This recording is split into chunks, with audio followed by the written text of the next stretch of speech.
I have covered 87 galactic peace summits across 40 cycles of service, and in all that time, across all those years of watching delegations parade through the gilded corridors of neutral stations, I have never once seen a human in military uniform walk through those doors. Not once. Not a single officer, not a single admiral, not a single soldier, carrying even a ceremonial sidearm. And I am telling you right now, as I stand in the observation gallery of Arethea Prime watching the delegations arrive for the 87th summit, that this fact has haunted me longer than any story I have ever chased. My name is Velith Oran, and I am the senior diplomatic correspondent for the Galactic Press Collective. My species, the Rithani, are known across the galaxy for two things: our bioluminescent skin that shifts color with our emotional state, and our obsessive, borderline pathological need to document everything we witness. I have built my entire career on watching powerful beings enter rooms and decoding what their presence means. I know what every uniform signifies. I know the rank structure of 37 different species. I can tell you the service history of a Drekar general by the pattern of scars on his jaw plates. I can identify a Quellis war priest by the resonance frequency of the crystal embedded in his forehead. I am very, very good at what I do. And the humans make absolutely no sense to me. I pressed my face closer to the observation glass and watched the latest arrivals. The Drekar delegation marched through the eastern corridor in tight formation, 6 armored generals flanking their ambassador, their ceremonial blades catching the light in a display designed to communicate exactly one message: we are dangerous, and we want you to know it. The sound of their boots striking the polished floor echoed through the corridor like a slow, deliberate heartbeat.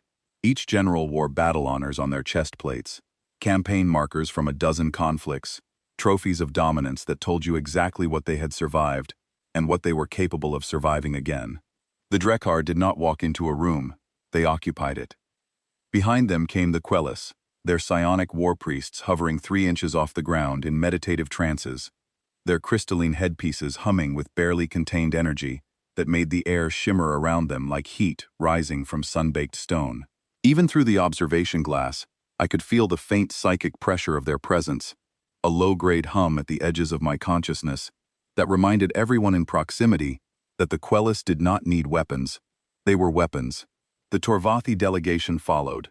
3 full admirals in dress regalia, so elaborate that each outfit probably cost more than my annual salary.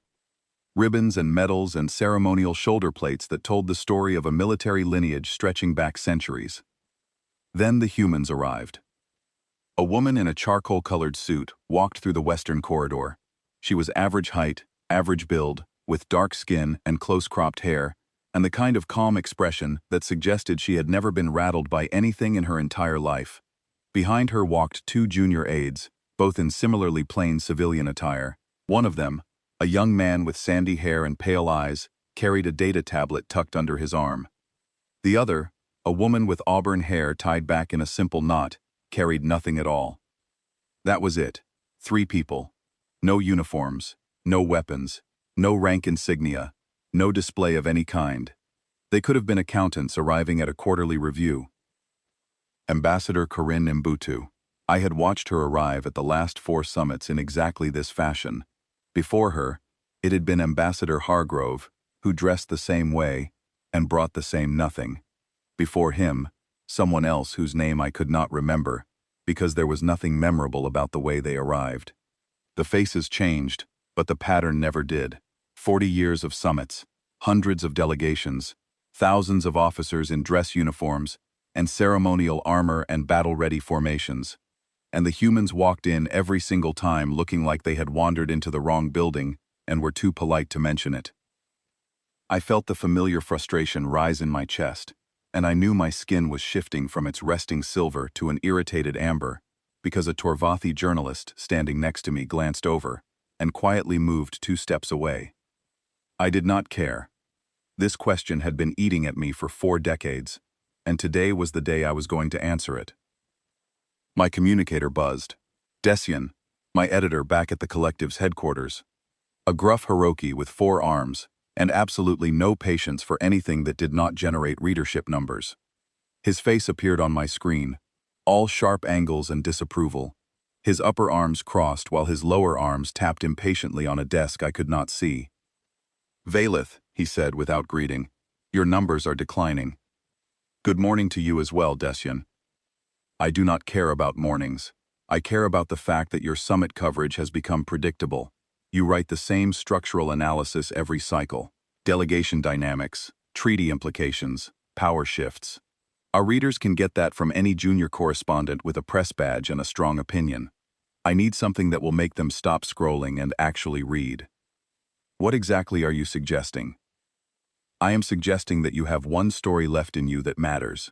One question nobody has ever cracked. And I want you to crack it before this summit ends, or I am reassigning you to the agricultural trade beat on Morven 4. I knew exactly what he was talking about before he said it. "The humans," I said. "The humans. Why do they never bring their military?" "Every species in this galaxy brings their generals and their admirals to these summits, because that is how peace works. You show what you have. You let the other side calculate the cost of fighting you. That is the entire mechanism. It has been the mechanism since the first two civilizations met in space and decided that talking was cheaper than shooting. And the humans just walk in with a woman in a suit and a boy with a tablet, and somehow every single delegation in that room treats them like they matter more than anyone else present. I want to know why. Our readers want to know why. The galaxy wants to know why." He was not wrong. I had written articles about this. I had filed formal inquiries with Earth's diplomatic office through proper channels, through back channels, through every channel I could find. Every single time, I received the same response, worded slightly differently, but carrying the same maddening blandness. "Our military leadership has operational commitments that preclude attendance at diplomatic functions." As if every other species in the galaxy did not also have operational commitments. As if the Drekker did not maintain active border patrols while simultaneously sending their top commanders to sit in a summit hall and look intimidating. As if the Quellis did not run continuous psionic defense networks while their war priests floated around at diplomatic receptions, sipping nutrient vapors. Every species managed it. Every species understood that the summit was theater, as much as it was negotiation. You brought your military because your military was your argument. Without it, you were just talking. And the humans were always just talking. I found Ambassador Mbutu at the opening reception that evening. The hall was enormous, a vaulted space carved from the living crystal of Arethea Prime, and it was packed with delegates and their entourages. I navigated through clusters of Drekkar officers comparing blade modifications and Quellis attachés, engaged in what appeared to be a competitive telepathy exercise, past a group of Torvathi junior officers loudly debating fleet deployment theory, and I found Mbutu standing near the refreshment array, holding a glass of something amber, and speaking with a Kasari trade minister about agricultural exchange rates. I waited until the trade minister excused himself, then I approached. "Ambassador Mbutu, Valith Oron, Galactic Press Collective." She smiled. It was a warm smile, the kind that made you feel like she was genuinely pleased to see you, even though you both knew she was a professional diplomat, and genuine pleasure was not part of her operational toolkit. "Correspondent Oron, I have read your work. Your analysis of the Drekkor Quellis territorial accords last cycle was exceptional." "Thank you, Ambassador. I was hoping to discuss something a bit different tonight." "Of course. Your delegation arrived today without military representation, as it has at every summit for as long as records exist. I was wondering if you could help me understand why." The shift was subtle. Her smile did not disappear. Her posture did not change. But something behind her eyes recalibrated, like a targeting system quietly adjusting its aim. She took a sip of her drink, and when she lowered the glass, she was still smiling, but the smile had become a barrier rather than an invitation. "Our military leadership has operational commitments that make it difficult for them to attend diplomatic functions," she said. "Their absence is not a statement. It is simply a matter of scheduling and priorities. With respect, Ambassador, every species here manages to balance operational commitments with diplomatic representation. The Drekkar maintain active border patrols across 9 sectors and still sent 6 generals." "The Drekkar are very impressive," she said. and somehow the compliment landed with the weight of an insult without her tone changing at all. We simply have different priorities regarding how we allocate our personnel. I pushed harder. Some commentators have suggested that the absence of military representation implies that Earth does not take these summits seriously. Others have speculated about hidden weaknesses that your government prefers to conceal. I am here, correspondent. I take this summit very seriously, and I assure you, there are no hidden weaknesses. But without military support, your negotiating position would appear to be significantly weakened. The entire framework of galactic diplomacy rests on the implicit demonstration of military capability. How do you negotiate from a position of strength when you bring no evidence of that strength to the table? She looked at me for a long moment. The smile was still there, but it had changed into something I could not quite decode. Something almost gentle. Perhaps, she said, the evidence is not the kind that fits in a summit hall. Then she excused herself to greet an arriving delegation, and I was left standing alone with a half-formed follow-up question and the growing certainty that I was chasing something much larger than a scheduling conflict. That night, I returned to the press center and began pulling archived summit footage from the collective's database. I went back decades, watching arrival recordings from every summit since humanity first joined the galactic community, and I noticed something I had never paid attention to before. In the early years, other species mocked the humans openly. I found a recording from 30 years ago in which a Drekker general named Korath stood at a reception podium and publicly ridiculed the human delegation for arriving without military escort. He called them merchants, pretending to be a civilization. He said any species too afraid to show its weapons was a species that did not deserve a seat at the table. The audience laughed. The other delegations nodded along. It was the consensus of the room. The humans were either hiding their weakness or too naive to understand how galactic politics worked. The recording showed the human ambassador at the time, Hargrove, listening to this speech without any visible reaction. His face was perfectly still. When Korath finished to scattered applause, Hargrove smiled, said nothing, stood up, and left the room. No rebuttal, no explanation, no anger, just a quiet departure that, in the moment, must have looked like surrender. I searched for what happened next. It took me an hour of cross-referencing military incident reports and trade corridor records, but I found it. 6 months after that summit, a piracy crisis erupted along the Drekkar's western trade corridor. A cartel that the Drekkar military had been unable to suppress for 3 decades had escalated to full-scale raiding, destroying convoys and crippling commerce across 14 systems. The Drekkar sent 4 battle groups, their best officers, their most advanced ships, to deal with it. They failed. The cartel adapted to every tactic, exploited every weakness in the Drekkar formation doctrine, and continued operating with impunity. Drekkar merchant vessels stopped traveling the corridor entirely. The economic damage was catastrophic. Then, without being asked, without being invited, without any formal communication, a single human patrol group, consisting of 2 frigates and a support vessel, entered the corridor and dismantled the cartel's entire network in 11 days. They identified the hidden bases that the Drekkar had spent years searching for. They intercepted supply chains the Drekkar did not know existed. They rescued 214 hostages that the Drekkar had not even known had been taken.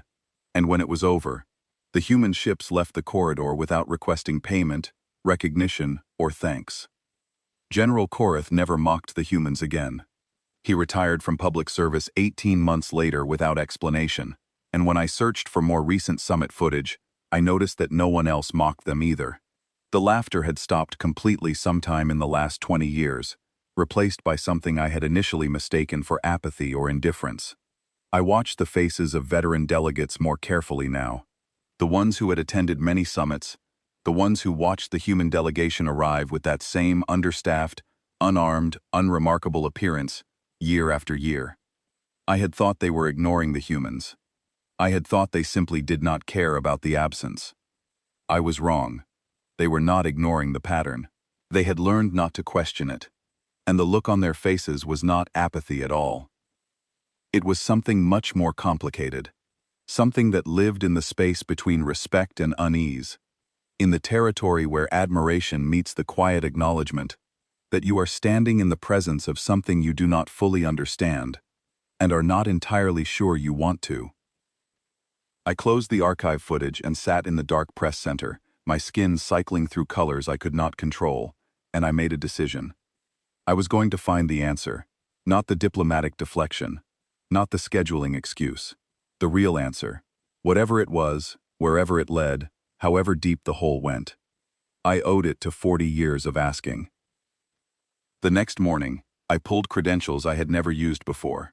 The Galactic Press Compact, a treaty signed by 212 species, grants accredited journalists access to the diplomatic archive housed at Arethea Prime, a massive repository of treaty drafts, session transcripts, back-channel communications, and procedural records dating back to the founding of the Summit system. Most journalists never bother with the archive because the material is dense, poorly indexed, and written in the kind of bureaucratic language that could put a caffeinated Cherokee to sleep. But I was not most journalists, and I was not looking for easy reading. I was looking for patterns. I spent the first 3 hours buried in treaty texts, not the public summaries that get distributed to media outlets after a summit concludes, but the full drafts with amendment histories, margin notes, and clause-by-clause voting records. I was searching for anything connected to human military activity, any reference, any footnote, any buried acknowledgement that might explain the paradox of a species that wielded obvious influence without visible power. What I found made the bioluminescent patches along my arms flare a deep, startled blue. Every major peace treaty signed in the last 50 years contained a clause. It was never in the same section. It was never worded the same way twice. Sometimes it appeared as a subsection of the enforcement provisions. Sometimes it was tucked into the definitions appendix. Sometimes it was buried in the procedural framework, under a heading so boring that no one would ever read it voluntarily. But it was always there, without exception, without fail. 50 years of treaties, and every single one contained this clause. The language varied, but the meaning was consistent. It essentially read, "Signatories acknowledge that enforcement and stabilization operations related to this agreement may be conducted by parties not present at the time of signing, and such operations shall be considered authorized under the terms of this treaty." I cross-referenced the amendment histories.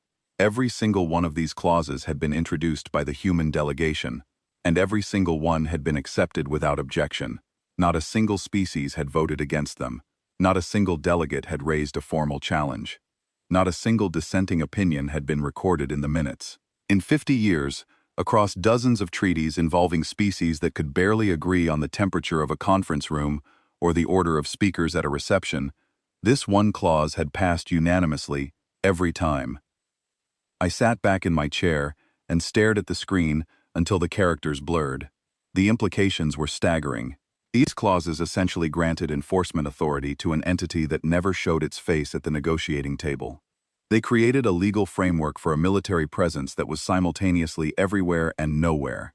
And every species in the galaxy, including species that were bitter rivals, species that had fought wars against each other within living memory, had quietly agreed to it. Why would they do that? What did they know that I did not? I needed to talk to someone who had been in those rooms when these clauses were accepted. Someone who had been part of the process. Someone old enough to remember a time when these things were not taken for granted. Someone whose career was behind them, and whose willingness to speak was not constrained by active diplomatic obligations. It took me 2 hours and 3 bribes to a communications officer, but I managed to establish a quantum link connection with Seneth Kai, a retired Quellis war priest who had attended summits for 20 consecutive cycles before his retirement 8 years ago. Senoth was old. His crystalline headpiece had dimmed to a faint amber glow, and his voice carried the scratchy resonance of a telepathic species whose psionic abilities had faded with age. His face appeared on my screen like a faded painting, but his eyes were still sharp, still alert, still holding the intelligence that had made him one of the most respected military advisors in Quellis history. "I asked the same question you are asking," he said, almost before I had finished explaining why I was calling. I asked it loudly. I asked it publicly. At my very first summit, I stood in the plenary hall and demanded to know why the humans believed they were so important, that they could not be bothered to bring their fleet commanders to a peace negotiation. I was young. I was full of righteous certainty. I thought I was exposing a weakness that everyone else was too polite to mention. What happened? The human ambassador, Hargrove, invited me to a private dinner, just the two of us. I accepted, because I was confident that I was going to force a concession out of him. I expected defensiveness. I expected excuses. I prepared counter-arguments for every possible deflection. And? He was very calm, very polite. He ate something called pasta, which appeared to be edible string covered in a red sauce, and he listened to my entire argument about diplomatic protocol and the obligation of military transparency. I spoke for nearly 20 minutes. I cited precedent from 6 different interstellar compacts. I referenced the foundational principles of the summit system. When I finished, he set down his fork and said something I have never forgotten. What did he say? He said that Earth's military does not attend peace summits for the same reason a surgeon does not attend the hospital's fundraising gala. They are busy. Right now. Always. That is essentially the same non-answer they give everyone. Yes, that is exactly what I said to him. I told him it was insufficient. I told him that every species manages to balance operational demands with diplomatic obligations. And he looked at me with this expression, this incredibly patient expression, like a teacher waiting for a student to arrive at an answer that the teacher already knew, and he asked if I would like to see something. See what?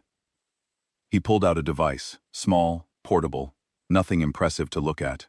A standard data pad, the kind every species uses. And he showed me a single data feed, a real-time operational display of where Earth's military forces were deployed at that exact moment. Not a historical summary, not a projection. A live feed showing active deployments, current operations, ongoing missions, all updating in real time. Senoth went quiet. His crystal headpiece flickered. His eyes, which had been focused and animated throughout our conversation, went distant, looking at something that was not on the screen, something that existed only in his memory. What did you see? I asked. The silence stretched for nearly 30 seconds. I cannot describe it to you, Correspondent Oran. Not because it is classified, though I suspect it may be, but because what I saw on that display fundamentally altered my understanding of what a military is and what a military does. The sheer scale of it, the distribution, the reach. I sat in that dining room and looked at that display, and I felt the same thing I felt the first time I looked through a telescope as a child, and realized that the sky was not a ceiling, but a void that went on forever. I will tell you only this. After seeing that display, I never raised the question again. And when younger delegates asked me why the humans brought no military to the summits, I told them to stop asking and start being grateful. Grateful for what? For the fact that the humans chose to use what they have the way they use it, instead of the other ways they could use it. The connection ended shortly after. Senoth was tired, and his caretakers were signaling that he needed rest. But his words stayed with me, vibrating in my mind like a struck bell. The last thing he said, the part about gratitude, carried an undertone that I could not quite place. Not fear, something adjacent to fear. The recognition that an entity with overwhelming capability had made a choice about how to exercise that capability, and that the choice could have gone differently. I left the archive and walked the corridors of Arethea Prime, trying to organize my thoughts. The station was alive with activity between sessions, delegates and their staffs moving in clusters, the air thick with a dozen different languages, and the subtle psychic hum of the Quellis contingent. As I rounded a corner near the secondary press lounge, a figure fell into step beside me. Hail Saran, a Torvathi journalist, sleek and sharp-featured, known for investigative pieces that toppled trade ministers and exposed corporate fraud. We had competed for sources at 6 different summits, and I respected him enough to dislike him professionally. "You are chasing the human story," he said. It was not a question. And if I am? I chased it 8 years ago. I got closer than anyone. Closer than you are now, I suspect, though I would not underestimate you. I stopped walking. How close? Close enough to understand why the story should never be published. That is a very dramatic thing to say, Hale. I spoke to a retired human military officer, a colonel. She gave me just enough to see the shape of the answer, and when I saw it, I made the decision to walk away. I deleted my notes, I wiped my research files, and I never spoke about it again. Why? He looked at me with an expression I had never seen on a Torvathi face before, something between pity and genuine concern, as if he were watching me walk toward a cliff edge and debating whether to shout a warning or simply let me see the drop for myself. Because the answer does not make humanity look bad, Valith. It makes every other species at that summit look irrelevant. And if your readers understand that, if the general public across the galaxy truly grasps what the humans are doing out there, while the rest of us are sitting in summit halls comparing the size of our fleets, the political balance of this galaxy shifts in ways none of us are prepared for. He held my gaze for a moment longer, then walked away without another word. I should have been intimidated. I should have at least paused to consider whether he had a point. Instead, I felt something ignite in my chest that I had not felt in years. The hot, electric certainty that I was standing on the edge of something enormous, something that had been hiding in plain sight for decades, and I was the one who was going to pull it into the light. I went back to the summit floor for the second day's plenary session. The agenda included a territorial dispute between the Drekker sovereignty and the Quellis Communion over a resource-rich corridor in the Varath system. This was exactly the kind of dispute that typically devolved into chest-thumping and veiled threats, with both sides parading their military credentials until a compromise was reached through mutual exhaustion. Ambassador Mbutu was seated at the mediation table, no military advisor beside her, no fleet statistics on her display, no weapon systems to reference. Just her, a glass of water, and that same calm expression that I was beginning to realize was not calm at all, but something much more formidable. The Drekker delegate opened with a territorial claim, backed by a detailed presentation of his species' military presence in the region: 12 warships, 4 orbital stations, a ground force of 40,000. He projected holographic displays of fleet formations and weapons specifications. The Quellis delegate responded with a psionic capability assessment that included theoretical strike ranges and psychic disruption fields. Both sides were performing. Both sides knew that the other side was performing. The entire ritual was a calibrated exchange of threat assessments designed to establish the boundaries of acceptable compromise. Then Mbutu spoke. She did not cite fleet numbers. She did not reference weapon systems. She did not project holographic displays or present capability analyses. She simply proposed a boundary line and a shared resource extraction framework, and she explained it in terms of economic benefit, civilian safety, and long-term regional stability. I watched the Drekker delegate's face. This was a species famous for never conceding territory without a direct demonstration of opposing force. A species that measured diplomatic worth in megatons and hull thickness. And I watched him look at Mbutu's proposed boundary line, consider it for less than 30 seconds, and nod. He agreed, without pushback, without demanding proof that the humans could enforce the line, without asking what military assets would back the arrangement. He just agreed. The Quellis delegate followed suit within minutes. I stared at the scene from the press gallery, my skin cycling through shades of confused violet, and I realized something that rearranged everything I thought I understood about power. Mbutu was not negotiating from weakness. She was not bluffing. She was not relying on the other delegation's ignorance or their goodwill. She was negotiating from a position so far beyond conventional strength that bringing military officers to the table would actually diminish it. The presence of generals would have reduced her to the same level as everyone else, just another species showing its teeth and waiting for the other side to show theirs. Their absence said something far more powerful. We do not need to show you what we have. You already know. And what you know is enough to make you agree without argument. I decided to go outside normal channels entirely. The journalist credentials issued under the Galactic Press Compact include a provision that most correspondents never exercise: the right to access communication metadata from any public facility used during an official diplomatic event, not the content of communications, which was encrypted beyond anything I could crack, but the metadata: transmission volumes, routing paths, signal frequencies, bandwidth allocation. The station administrators gave me access reluctantly, citing security concerns, but I quoted the relevant clause of the compact from memory, and they had no legal basis for refusal. I spent that evening in a monitoring room, alone except for the hum of processing units and the cold glow of display screens, staring at data streams that I had to build custom visualization tools to interpret. What I found made my bioluminescent patches go completely dark, which had not happened since I witnessed the Corellian massacre 23 years ago.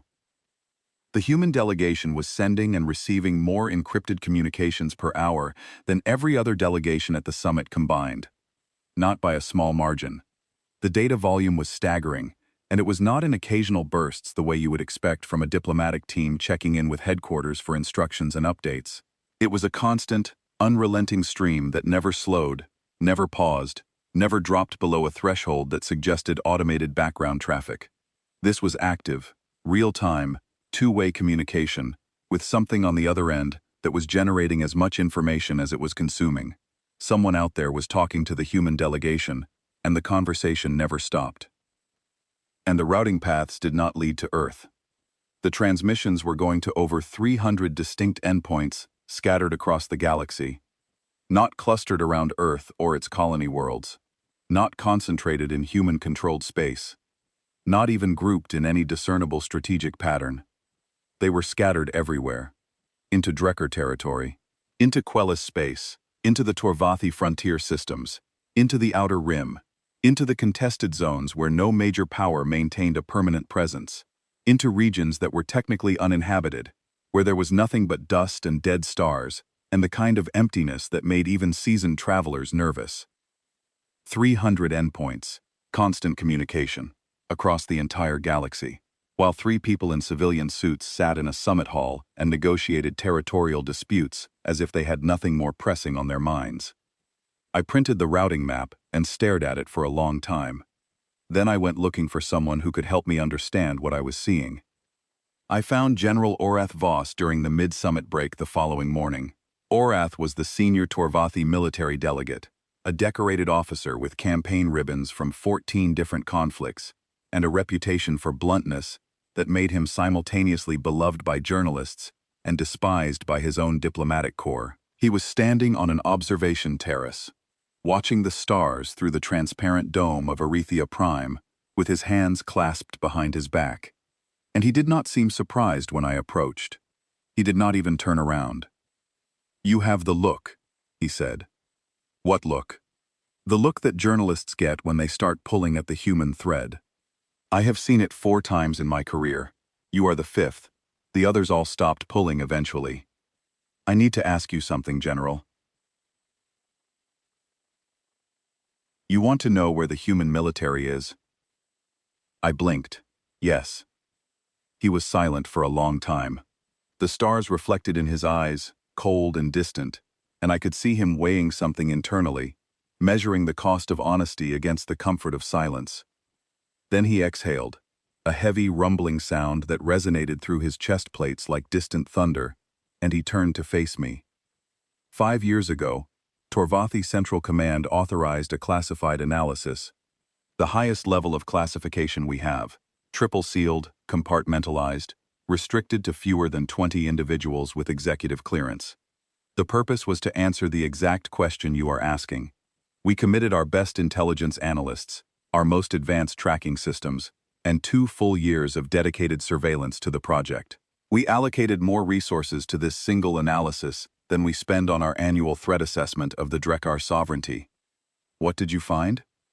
We expected to find a concentration, a hidden fleet base in some remote system, a weapons development facility buried in an asteroid field, a staging ground where the humans were secretly building something that would explain their confidence at the negotiating table. That is what every species does, after all. You hide your strength in one place, and you project the illusion of strength everywhere else. You build your biggest gun in your deepest bunker, and you let the rumors of its existence do the diplomatic work for you. But that is not what you found. No. He paused, and I watched something move behind his eyes. Not fear. Something deeper than fear. The recognition of a reality so large that the mind resists processing it. the way the mind resists processing the distance between stars or the age of the universe. We found them everywhere, Valeth. Not in massive fleets, not in grand formations, not in concentrated force deployments that you could map and measure and counterplan. In small, dispersed units. A frigate stationed in a remote corridor that no other species monitored because there was nothing there worth monitoring. A patrol group running continuous loops through a region between two rival territories, watching for escalation that had not happened yet. A rapid response team, pre-positioned near a geological fault line on a colony world that had not yet experienced a crisis, but showed the early indicators of instability. A medical ship parked in high orbit above an impoverished outer rim settlement that did not even know it was there, standing by in case an epidemic broke out, or a supply chain collapsed, or a natural disaster struck. How many units? We counted over 400 distinct operational deployments at any given moment. And those were just the ones we could detect. Our analysts estimated that actual numbers were significantly higher, because the humans are very good at not being seen when they do not want to be seen. Their sensor profiles are designed for low observability. Their ships run quiet. Their patrol routes are deliberately randomized to resist pattern analysis. We were working at the edge of our detection capability, and we still could not be sure we were seeing the full picture. And these deployments? They were military operations? Combat readiness? Forward staging? He shook his head slowly. That is what disturbed us most. Almost none of them were combat operations. They were disaster responses. Piracy interdictions, refugee evacuations, plague containment missions, infrastructure repairs on stations that no other species would service because they were too remote, too poor, or too politically insignificant to warrant the expense. We found human engineering teams rebuilding water purification systems on a Kasari colony that had not asked for help. We found human medical ships running vaccination programs for diseases that had not yet reached epidemic levels. We found human patrol groups escorting civilian freighters through corridors that were technically the responsibility of other species' navies, but had been neglected for years because no one considered them a priority. He turned back to the viewport. His reflection stared back at him from the glass, and in that reflection, I could see the weight of what he was telling me pressing down on his shoulders, like a physical burden. The Torvathi military sits at our home installations until we are called. We wait for the crisis to happen. We assess the situation. We plan the response, and then we deploy. The Drekker do the same. The Quellis, everyone. We park our fleets and we wait. The human military does not wait. The human military never stops moving. They are not reactive.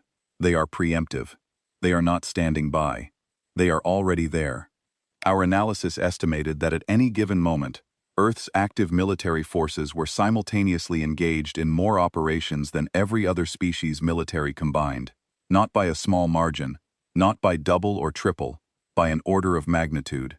The silence that followed was the loudest thing I had ever heard. What happened to the analysis? I asked. It was sealed. The team was reassigned to unrelated projects.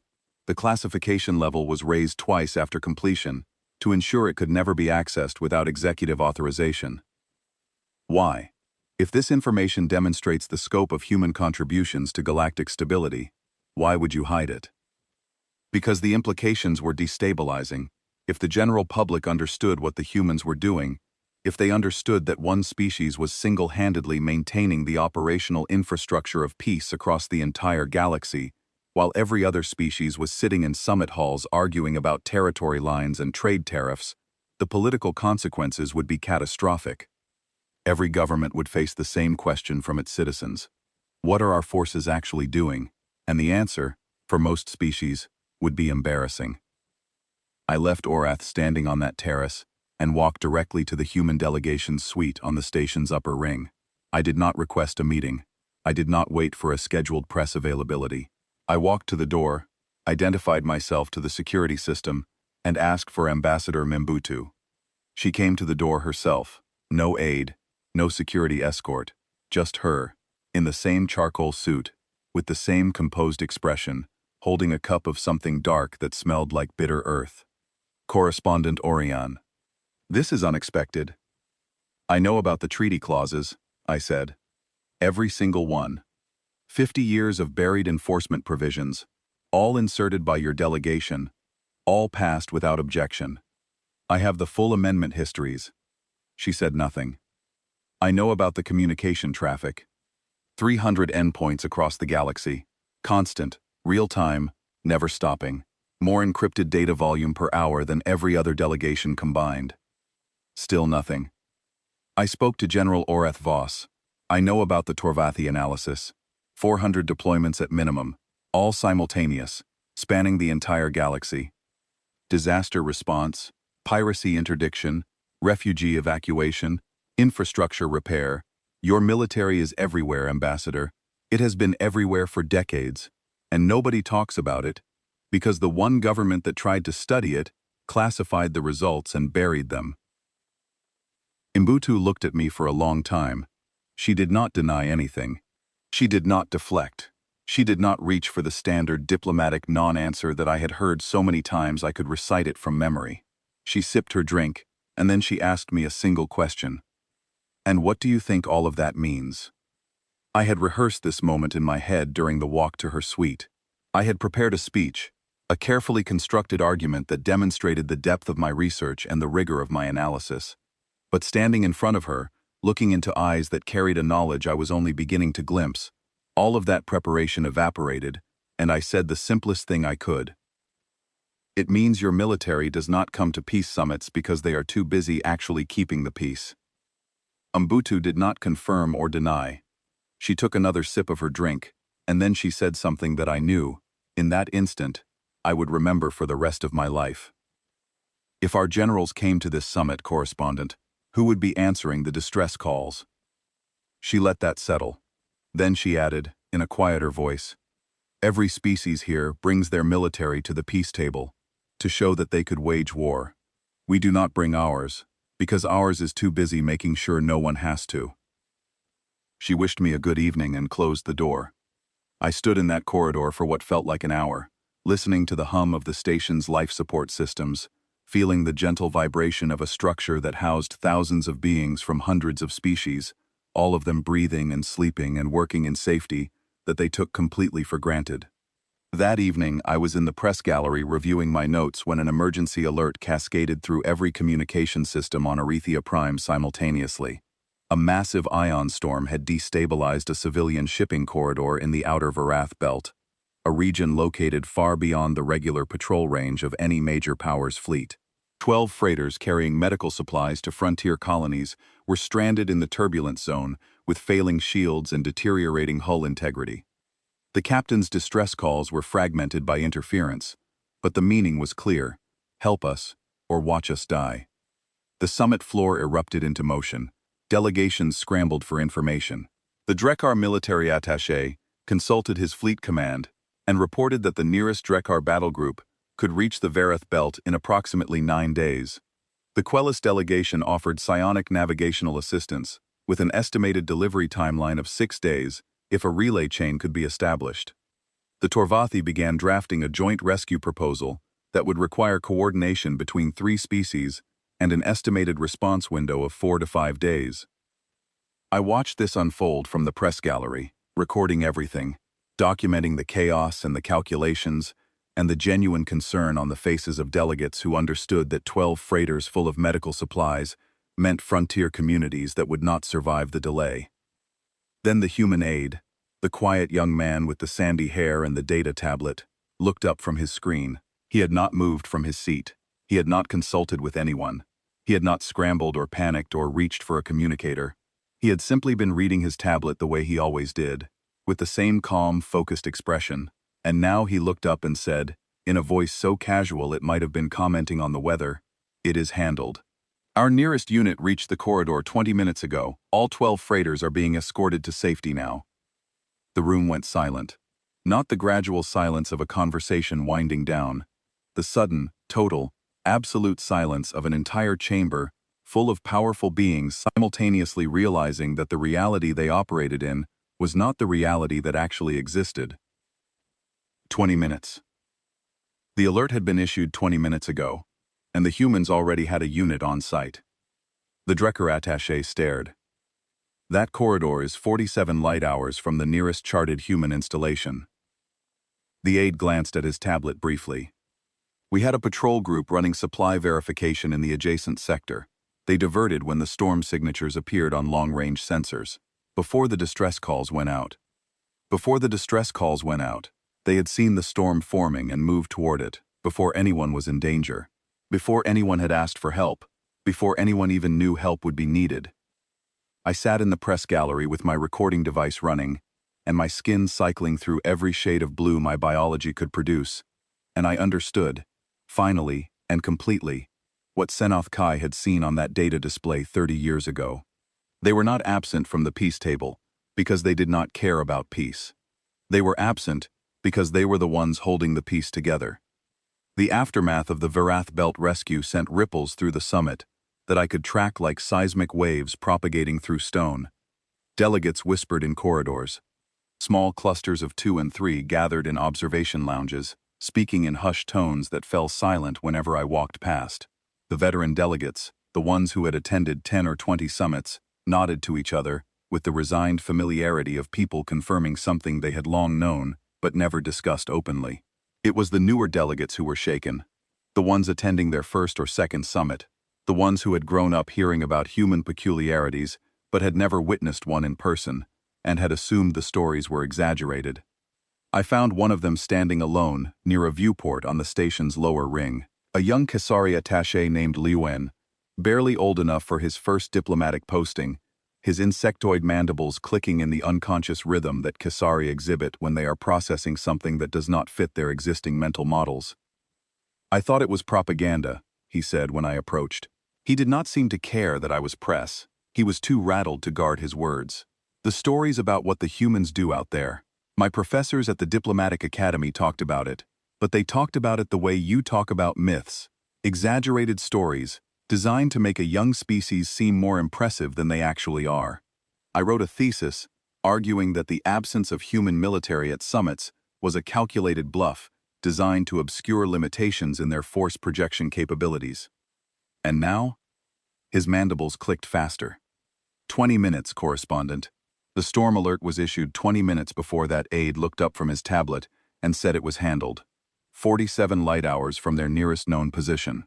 How do you respond to a crisis in 20 minutes, when the crisis is that far from your nearest charted base?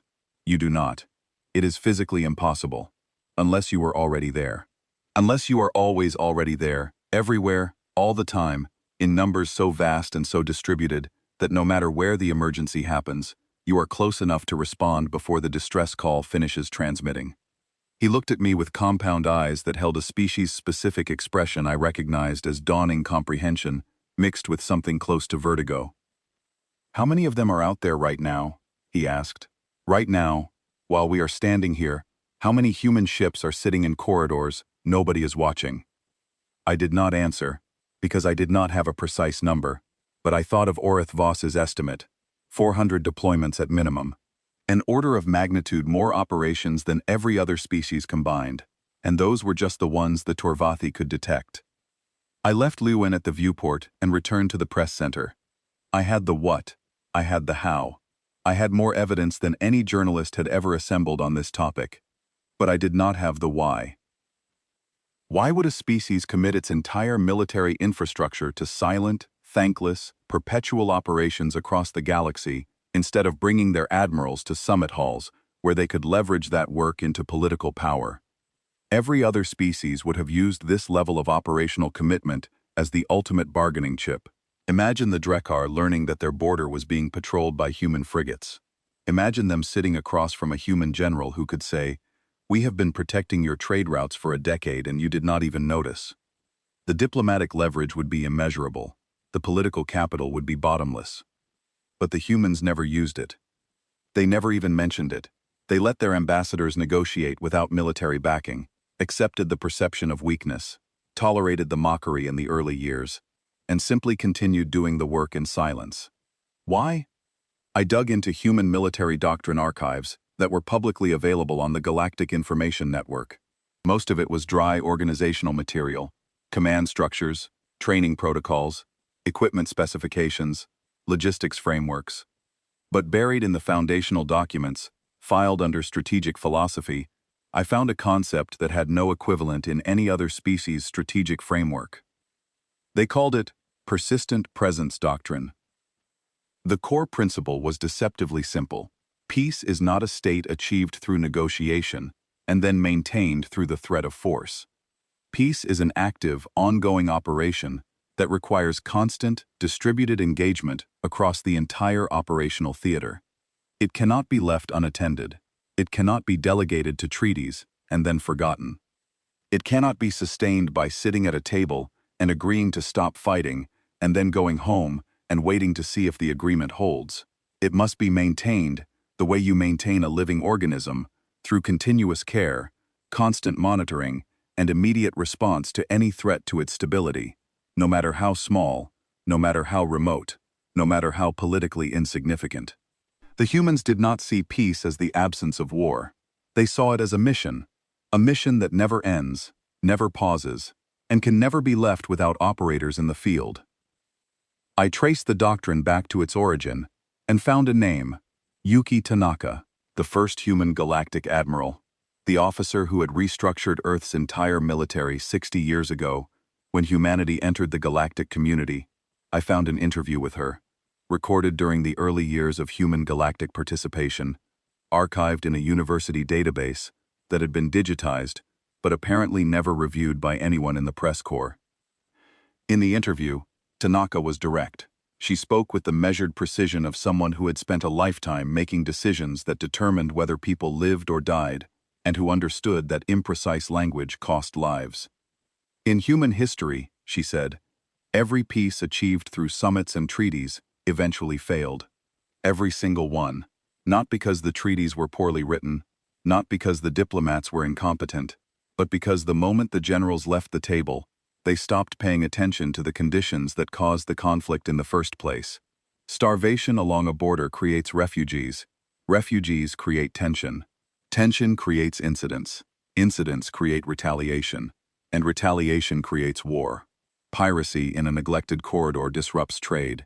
Disrupted trade creates poverty. Poverty creates desperation. And desperation creates the conditions in which someone decides that fighting is better than starving. An unmonitored fault line between rival powers builds pressure year after year, incident by incident, grievance by grievance, until one miscalculation, one frightened officer making one bad call at one checkpoint on one bad day, and suddenly you have a war that the summit was supposed to prevent. She paused in the recording and looked directly into the camera. When humanity entered the galactic community, I saw the same pattern repeating on a cosmic scale. Species build massive fleets, park them at home bases, send their commanders to summits to posture and negotiate, sign treaties with great ceremony, and then go home and wait for the next crisis. It is reactive. It is passive, and it fails. It has always failed. So I restructured our entire military around a single principle: never be at the table, always be in the field. A fleet commander sitting in a summit chair is a fleet commander not commanding a fleet. And I was not willing to trade operational readiness for political theater. Not when the alternative is being there, being present, being ready, in every corridor and every system, and every forgotten corner of the galaxy, where peace is one bad day away from falling apart. I listened to the interview 3 times, and I understood something that connected every piece of evidence I had gathered into a single coherent picture.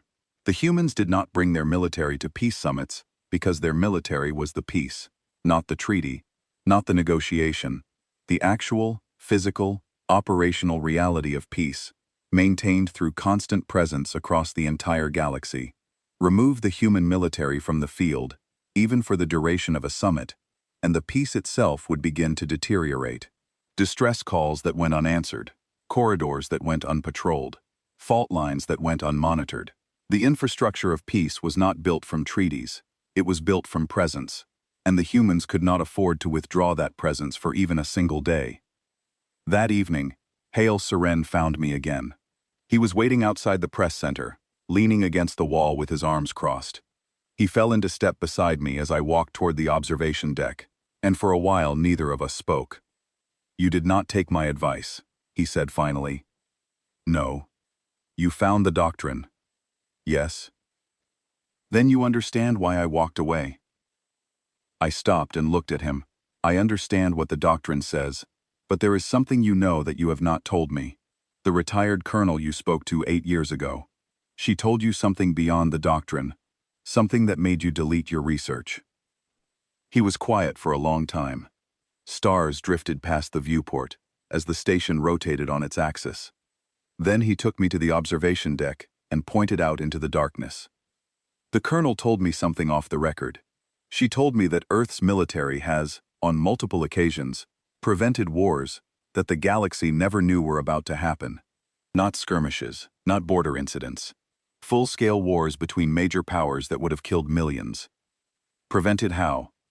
Not through threats, not through shows of force, not through ultimatums or diplomatic interventions. Through being there first. A fleet begins mobilizing toward a contested border. The species in question has not declared war, has not issued an ultimatum, has not done anything publicly provocative. They are simply moving ships into position, quietly, hoping no one will notice until it is too late to respond without escalation. And then they arrive at the border, and they find a human patrol group already sitting in the gap, running humanitarian operations, repairing a relay station, escorting a refugee convoy, doing something utterly mundane and completely non-threatening. But they are there, visible, present, and suddenly the aggressor has to calculate a new set of variables. If they cross this line, they cross it in front of human witnesses. If they fire the first shot, they risk hitting a human ship that was doing nothing but delivering medical supplies. The cost has changed, the equation has shifted. He turned to face me. The fleet stands down. The operation is cancelled. No shot fired. No summit convened. No treaty required. No record. No one even knows it happened except the humans and the species that quietly turned their ships around and went home. How many times? The colonel would not give me a specific number, but she said that in her career alone, spanning roughly 25 years of active service, she had participated in over 30 such preventions. 30 wars that never happened because a human frigate was parked in the right place at the right time, doing something so ordinary that no one questioned its presence until they realized it was the only thing standing between two civilizations and mutual destruction. I stared at the stars and tried to comprehend the scale of what he was describing. 30 preventions in one officer's career, across 25 years. How many officers had served over the past 60 years? How many patrols? How many deployments? How many quiet interventions in forgotten corridors had added up to a galaxy that believed it was at peace because of summits and treaties, when the truth was far simpler and far more extraordinary? They do not come to peace summits, Hale said quietly, because they have already prevented the wars the summits would have been about. I returned to my quarters that night and sat in front of my writing terminal. The blank screen glowed in the dim room. I had the story, every piece of it, the treaty clauses, the communication networks, the Torvathi analysis, the persistent presence doctrine, Admiral Tanaka's vision, the silent preventions. I had more material than I could fit in a single article. Enough for a series, enough for a book, enough to reshape the galaxy's understanding of itself and its relationship with the quiet species that walked into summit halls without uniforms and walked out with agreements that no one fully understood. But I did not write, not yet, because as I sat in the dark and replayed everything I had learned, I realized I had one more piece to find. Not a piece of evidence, a piece of understanding. I had the facts, but I did not yet have the meaning, the final element that would transform a collection of data points into a story worth telling.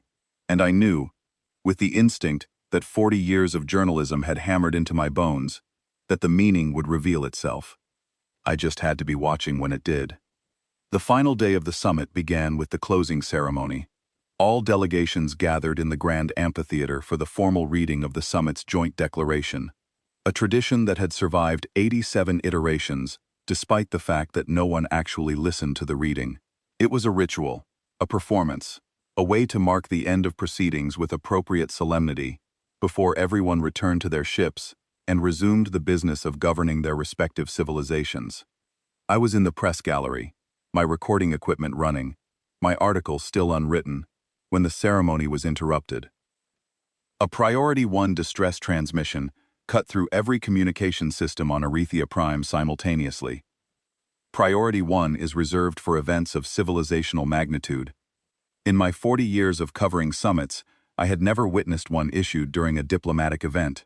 The sound it made, a low, penetrating tone that vibrated through the station's hull and into the bones of every being present, silenced the amphitheater instantly. The message was from Vareth 6, a colony world in the Outer Territories, home to 1.2 million Kasari civilians. Farmers, engineers, teachers, families, children who had never left their homeworld, elders who had built the colony from nothing over generations of patient labor. The planet's geological stability system had suffered a catastrophic failure. The core was destabilizing. Seismic activity was accelerating across every continental plate. The colony's chief scientist delivered the assessment in a voice shaking with barely controlled terror. Estimated time to total surface collapse was 11 hours. The amphitheater erupted. Delegations abandoned the ceremony. Ambassadors shouted into communicators. Military attachés pulled up fleet disposition maps and began running calculations that produced numbers no one wanted to hear. The nearest Drekar battle group was 14 hours away. The Quellis could theoretically attempt a mass psionic stabilization of the tectonic plates, but they would need specialized equipment deployed in orbit, equipment they did not have and could not manufacture in time.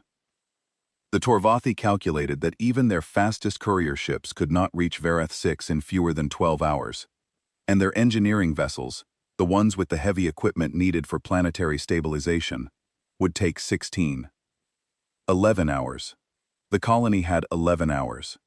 And the fastest military response from any species present at the summit would arrive 3 hours after the planet tore itself apart. I watched the Kasari ambassador. His name was Voreth, a middle-aged diplomat with the quiet competence typical of his species. A man who had spent decades navigating galactic politics with patience and precision. When the distress call came through, his composure shattered completely. His mandibles locked open in the Kasari expression of absolute horror, and his compound eyes went flat and dark.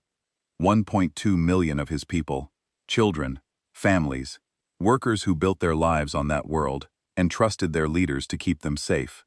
11 hours from extinction, and nobody in that room, with all their fleets and their armies and their psionic war priests and their ceremonial blades, could reach them in time. Ambassador Mbutu stood. The room went quiet. Not gradually. Instantly.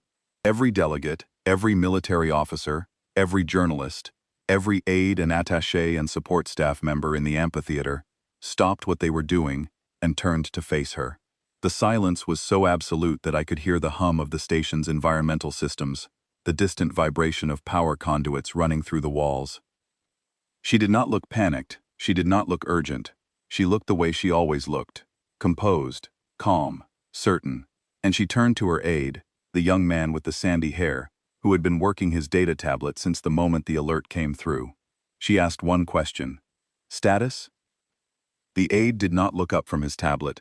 He had been typing, scrolling, cross-referencing for less than 90 seconds, coordinating something that I could not see, and when he spoke, his voice carried the same casual efficiency that I had heard from him during the Varath Belt incident.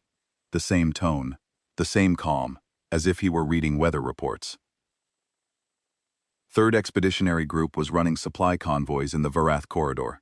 They have already diverted 12 ships, including 2 heavy engineering frigates with geological stabilization capabilities. Estimated arrival at Varath 6 is 43 minutes. Stabilization rigs are being prepped for orbital deployment during transit. Search and rescue teams are suiting up. Civilian evacuation grids are being calculated based on colony population distribution data that we updated 3 weeks ago during a routine survey pass. 43 minutes. The entire room heard it. The Drekar general heard it. The Quellis war priest heard it. The Torvathi admirals heard it.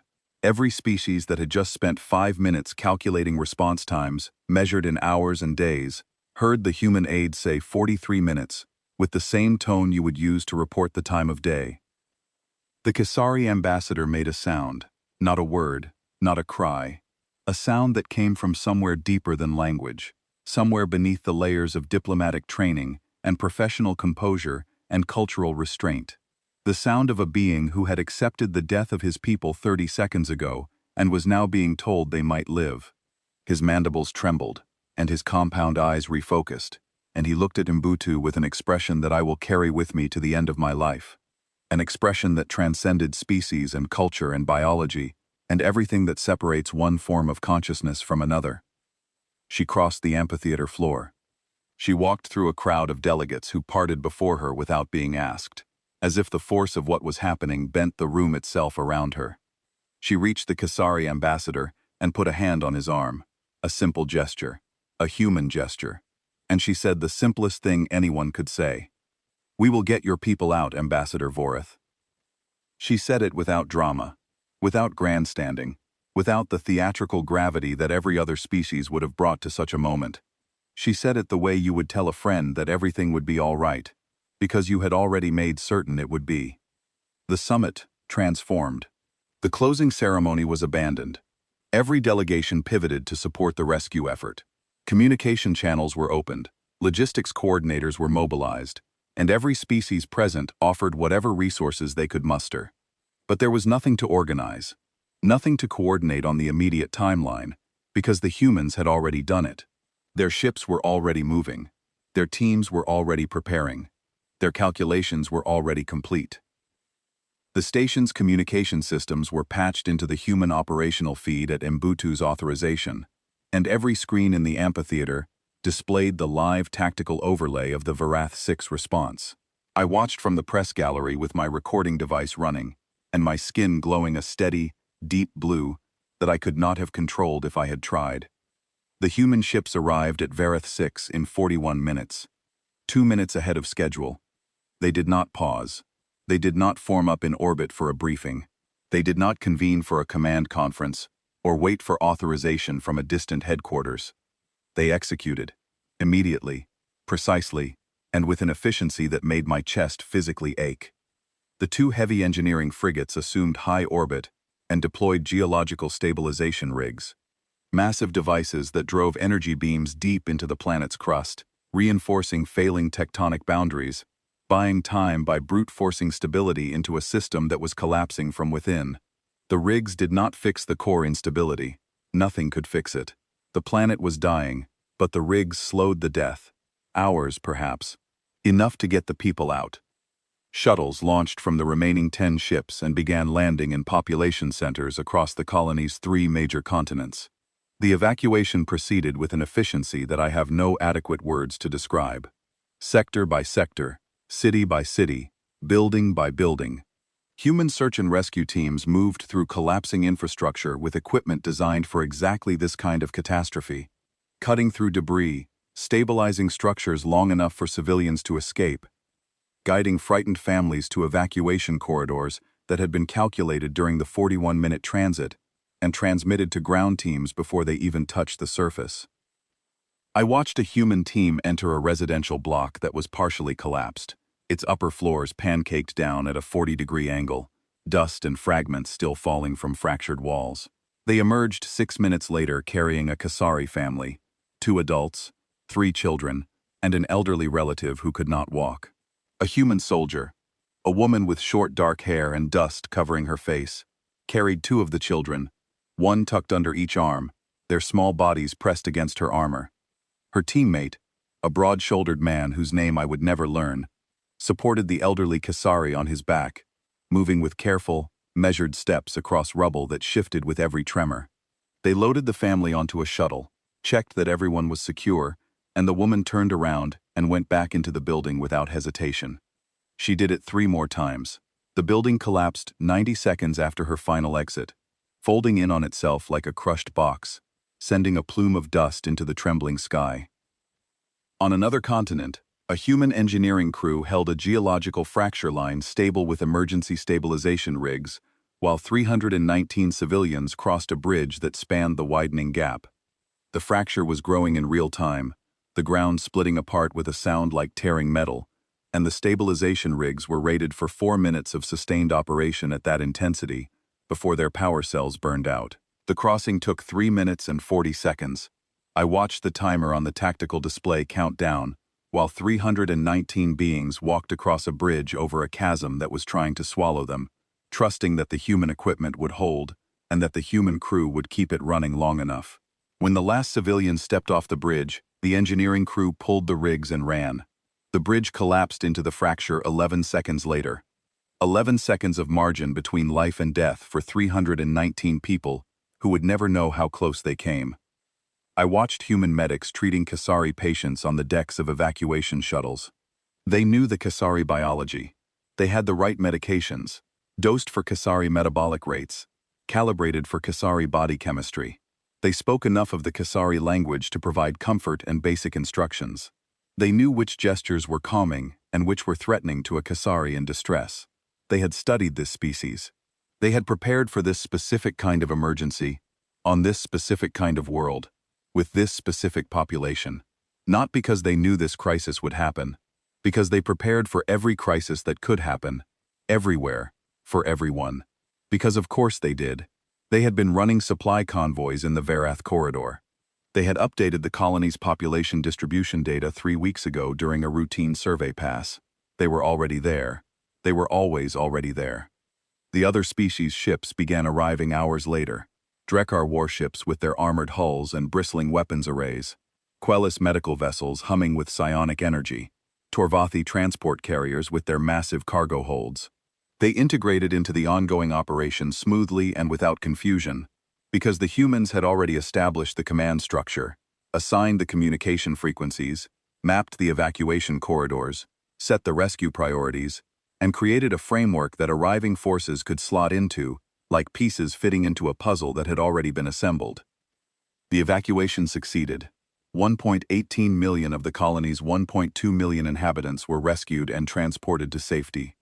The 20,000 casualties were from the initial seismic events, in the first minutes of the crisis, before anyone, including the humans, could respond. They were the ones who died in the first quake, in the first collapse, in the first seconds, when the planet began to betray the trust that its inhabitants had placed in its solidity. The planet's surface collapsed 8 hours later, well after the last evacuation shuttle had cleared the atmosphere, the ground folding inward like a fist closing around an empty space. The summit reconvened briefly for a moment of silence. Every delegate stood, every officer bowed their head, every journalist stopped recording and simply stood in witness. I looked at Ambassador Mbutu's face during this moment. She was not celebrating.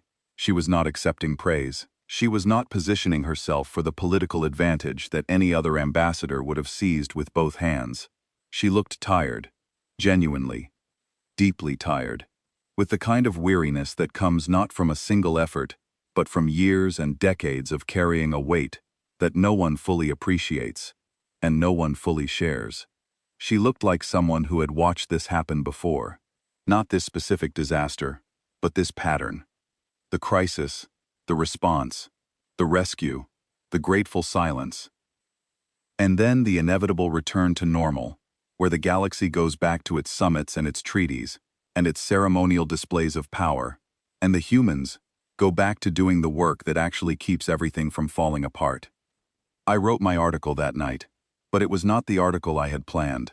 It was not the explosive investigation that would reshape galactic politics. It was not the detailed analysis of military doctrine and operational capacity that would make every other species question its own relevance. It was not the dramatic revelation that Decian had demanded and that I had spent 40 years preparing to write. I wrote something simpler, something truer. I wrote a piece titled, "Why Earth's Military Forces Are Always Absent from Peace Summits." And the answer, I wrote, was this.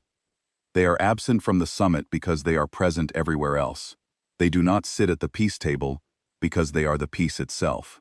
Not the negotiated, ceremonial, performed piece of treaty signings and diplomatic receptions and joint declarations read aloud in gilded amphitheaters. The real peace. The operational peace. The peace that exists in the corridors between the stars, where ships patrol and medics treat, and engineers build, and soldiers stand watch over people they have never met, belonging to species they have no obligation to protect, in places that offer no glory, and no recognition, and no political reward. Every empty chair at the summit table is a ship in a forgotten corridor. Every absent uniform is a rescue in progress. Every missing general is a war that never happened because someone was standing in the right place at the right time, doing something so quiet and so constant that the galaxy forgot it was happening at all. I transmitted the article. Desyun called me within minutes, his forearms gesticulating so vigorously that his image blurred on the screen. He had expected an explosive investigation. He had expected political bombshells and classified revelations, and the kind of story that would generate outrage and clicks and sustained controversy. What I had given him was something he did not have a category for, something that was not an attack or an exposé or a scandal, but simply a truth, laid bare, without commentary or agenda. He published it anyway. It was the most read article in the history of the Galactic Press Collective.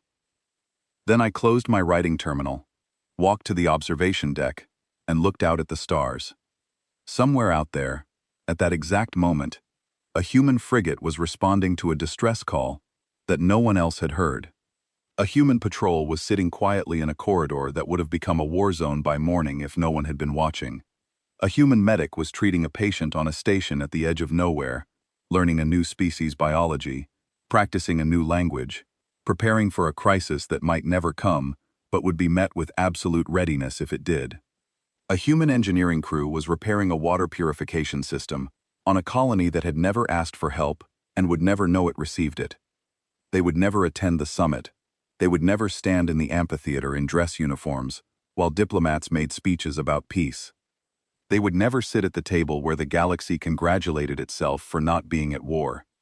And every single delegate in that room, every species, every civilization, every being that called this galaxy home, would sleep better tonight because of it.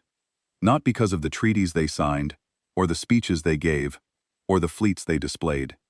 Because somewhere in the dark between the stars, a species that understood peace better than any other, had decided that the best use of its strength was not to display it, but to spend it, every hour of every day, keeping the galaxy safe from threats it would never know existed. I stood on that observation deck for a long time. In 40 years of journalism, I had chased 1,000 stories across 100 worlds. I had exposed corruption, documented conflicts, interviewed leaders, and shaped public opinion. I had spent my entire career believing that the most important things in the galaxy were the things that happened in rooms where powerful beings made decisions and signed agreements. I was wrong. The most important things in the galaxy were happening in the spaces between the stars, in the quiet and the dark, where no one was watching and no one was keeping score. They were being done by people who would never receive a medal at a summit, never be named in a treaty, never stand for a portrait in a hall of honor. They were being done constantly, endlessly, without pause and without complaint, by a species that had looked at the galaxy and decided that peace was not something you declared. It was something you did, every day, in every corridor, for everyone. I closed my eyes and listened to the hum of the station around me. The quiet mechanical breathing of a structure that existed because someone had built it and maintained it, and protected it from threats that its inhabitants would never know about. And for the first time in my career, I did not chase the next story. I did not reach for my recorder. I did not scan the room for sources or leads or angles. I just stood there, in the quiet, and felt something I had never expected to feel at a peace summit. Safe. Not the political safety of treaties and agreements. Not the calculated safety of balanced power and negotiated borders. Not the performed safety of generals in ceremonial armor standing at attention in gilded halls. The real kind. The kind that comes from knowing that someone out there, someone you have never met and will never thank, is standing watch right now, tonight, in the dark between the stars, making sure you get to wake up tomorrow. That is why Earth's military forces are always absent from peace summits. They are busy. Right now. Always.